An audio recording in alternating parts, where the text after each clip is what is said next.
everyone, welcome back to Cooking with Kenny. Thank you for joining me for another delicious recipe. This is going to be a decadent chocolate cake, the best chocolate cake you have ever had in your life. And trust me, it will be a staple in your house. It is that good. And I'm so glad to share it with you. I want to give credit to Divas Can Cook. I got it from her channel. She has a lot of great recipes, so check her out. And let's just get right into the ingredients. So you're going to need some room temperature eggs. You want to make sure they're room temperature because that helps with keeping the cake moist. Some plain hot coffee. This punches up that chocolate flavor, so you don't want to leave that out. Some buttermilk, vegetable oil, vanilla, some dark unsweetened cocoa powder, flour, baking powder, baking soda, and salt. And you're going to need some white sugar and brown sugar. All of the ingredients will be listed in the description box.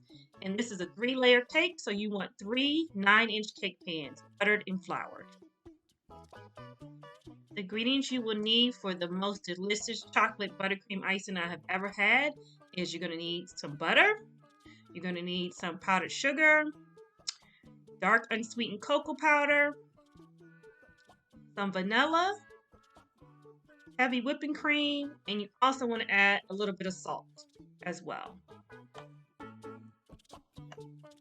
So first I'm going to mix together the white and the brown sugar, and I'm going to add in the vegetable oil, and you just want to mix that together.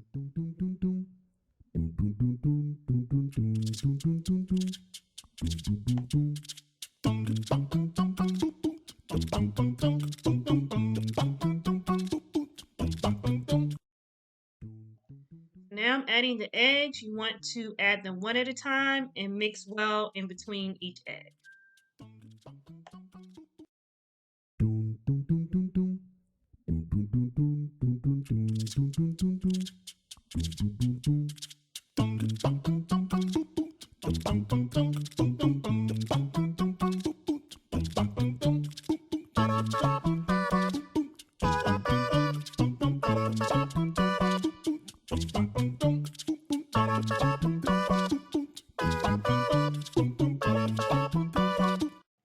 Now I'm adding the buttermilk, the vanilla, and the plain hot coffee.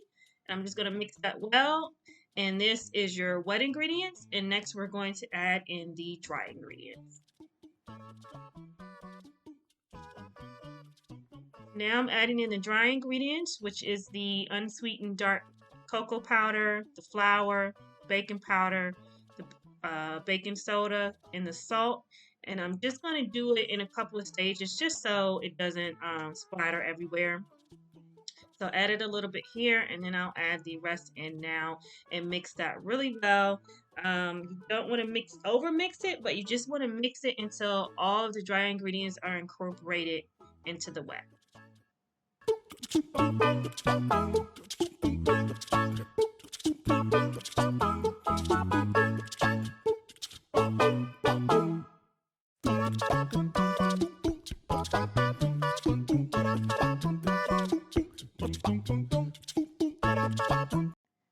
I just like to go around with my spatula just to make sure I got everything off the bottom and it's mixed well.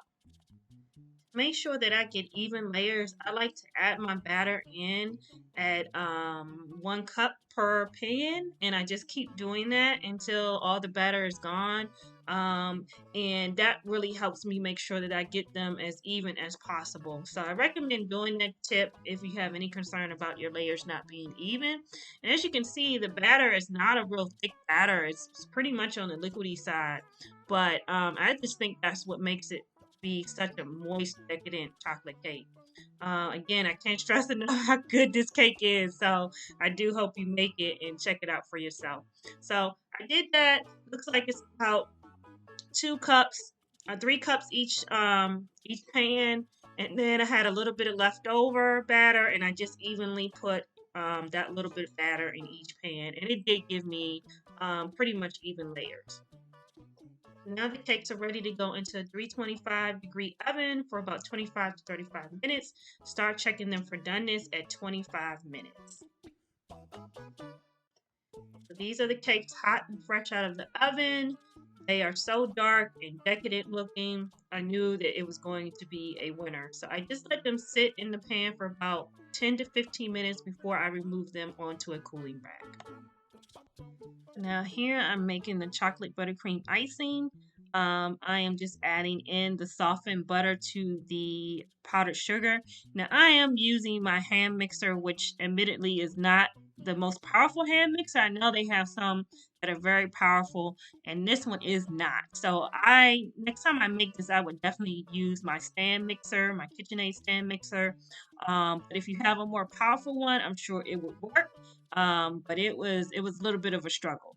So here I am just mixing in the butter with the powdered sugar really well. Now I'm adding in the dark unsweetened cocoa powder, and I'm just mixing that together with the powdered sugar. I just want to mix all the dry ingredients together before I start adding in the heavy cream.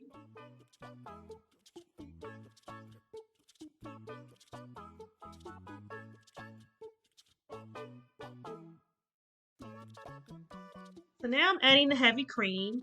I started with 1 1/3 cups of heavy cream.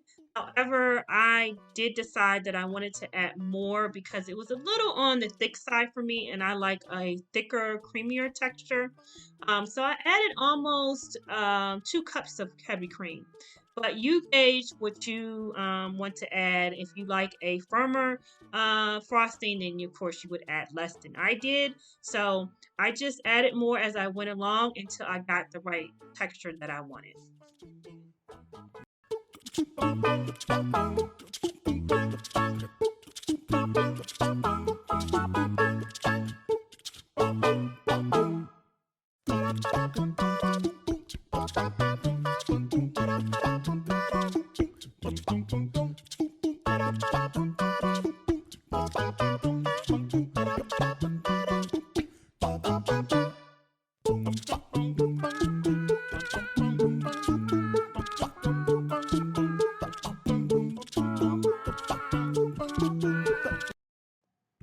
So now I have gotten it to the texture that I like. It's nice and creamy. So I'm just mixing it up to make sure I got everything mixed in. And now I'm going to add in the vanilla and I'm going to mix that in. And I also added in a pinch of salt that I didn't show on camera. That salt really helps to offset the sweetness. So I recommend adding it. And it is the best icing, chocolate icing I've ever had. It is so good. So now I'm just going to set that aside and we're going to go back to getting the cakes ready to be iced. So now I'm removing the cakes from the pans and transferring them to a wire rack to cool completely. And they are just so moist. I cannot describe to you how moist this cake is. So you want to let them cool completely before you ice the cake because you do not want your icing to melt on you. So a couple of hours should do you. But just make sure that they are completely cooled before you move on to the next step.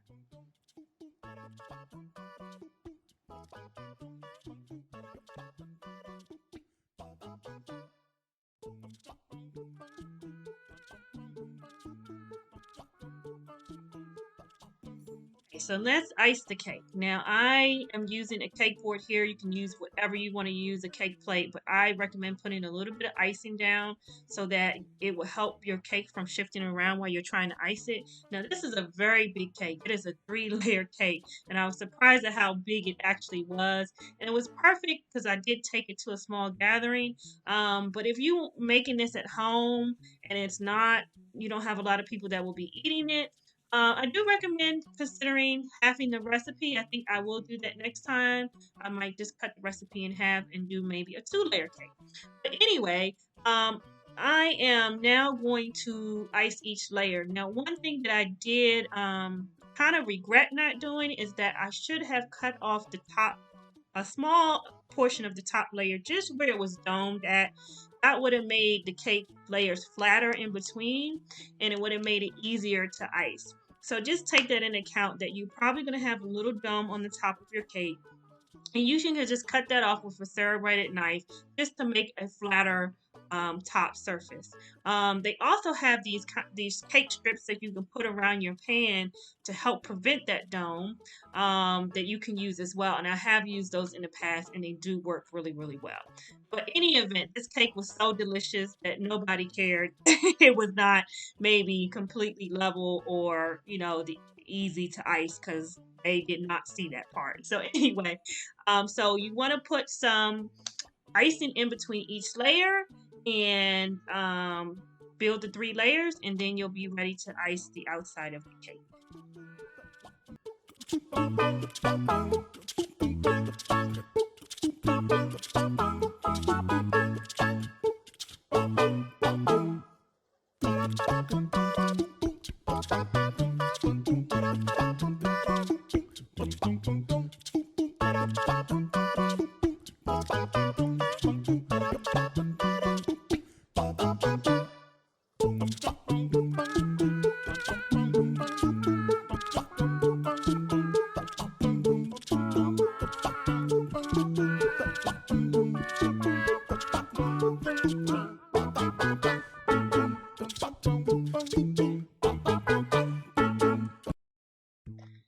So here's the final product. As you can see, it's not completely level, and I'm okay with that. If I had cut the dome top of the cake off, it would have been level.